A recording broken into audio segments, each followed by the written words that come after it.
Selamat malam. Pada kesempatan kali ini, saya akan menjelaskan tentang perbedaan konstitusi negara Indonesia dan negara Inggris. Sebelum masuk dalam pembahasan, dalam tugas yang saya kerjakan, saya membagi pembahasan dalam beberapa poin. Yang pertama, pengertian konstitusi. Yang kedua, konstitusi yang berlaku di Indonesia. Yang ketiga, konstitusi yang berlaku di Inggris. Yang keempat, perbedaan lembaga yang berwenang mengubah konstitusi. Dan yang kelima, perbedaan kepala negara dan kepala pemerintahan. Kita masuk dalam pembahasan yang pertama, yakni pengertian konstitusi. Secara etimologi, kata konstitusi itu berasal dari kata bahasa Latin yang berarti constitutio, yang berkaitan dengan kata ius yang berarti hukum atau prinsip. Dalam bahasa Prancis, konstitusi itu berasal dari kata constituer yang berarti membentuk, yang dalam kata kerja berarti pembentukan.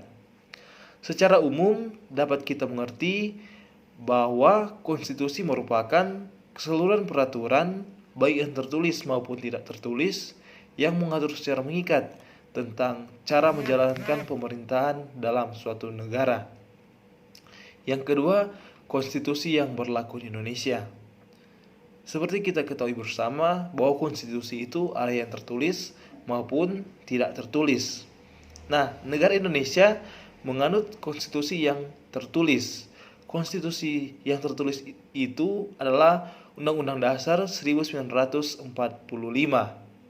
Pada saat kemerdekaan 17 Agustus 1945, negara Indonesia belum memiliki konstitusi. Konstitusi secara sah disahkan pada tanggal 18 Agustus 1945, satu hari setelah kemerdekaan Indonesia.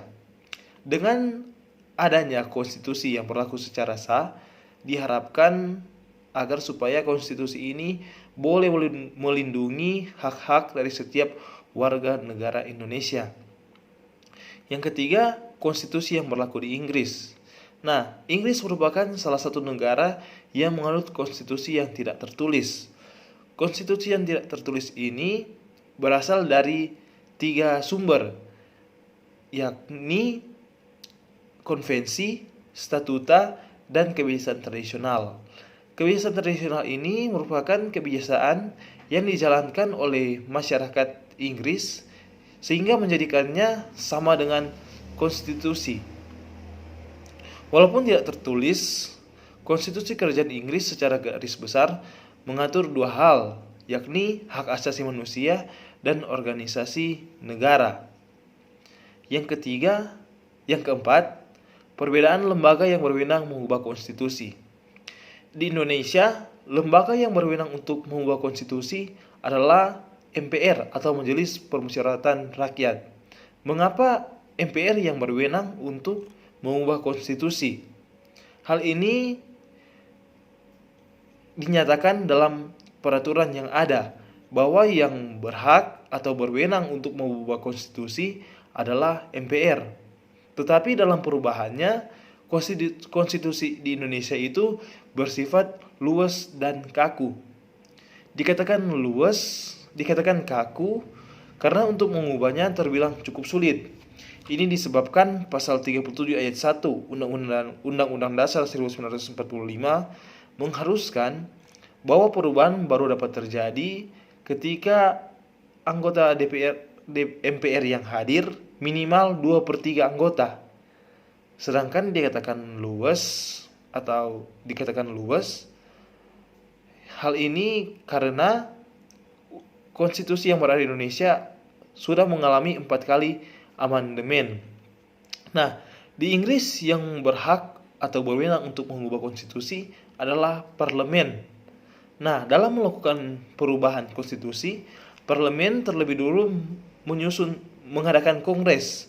Dalam kongres ini dibuatlah agenda perubahan konstitusi. Perubahan konstitusi di Inggris biasanya terjadi karena adanya perkembangan zaman atau perkembangan ketatanegaraan di negara tersebut. Yang kelima, perbedaan kepala negara dan kepala pemerintahan. Indonesia merupakan negara yang menganut sistem pemerintahan presidensial atau presidensial. Nah, hal ini menyebabkan Indonesia itu kepala pemerintahan dan kepala negaranya adalah seorang presiden. Presiden pula pemegang kekuasaan eksekutif. Kabinet atau menteri diangkat dan diberhentikan oleh presiden serta bertanggung jawab kepada presiden. Sebaliknya di Inggris menganut sistem pemerintahan monarki parlementer. Hal ini berarti kekuasaan pemerintahan terdapat pada kabinet dan raja atau ratu adalah sebagai kepala negara tapi tidak memimpin, hanyalah tituler serta tidak memiliki kekuasaan politik. Karena sistem pemerintahan Inggris adalah monarki konstitusional, maka kekuasaan raja atau ratu itu terbatas pada aturan yang ada meskipun tidak tertulis. Sekian penjelasan yang boleh sampaikan. Selamat malam dan terima kasih.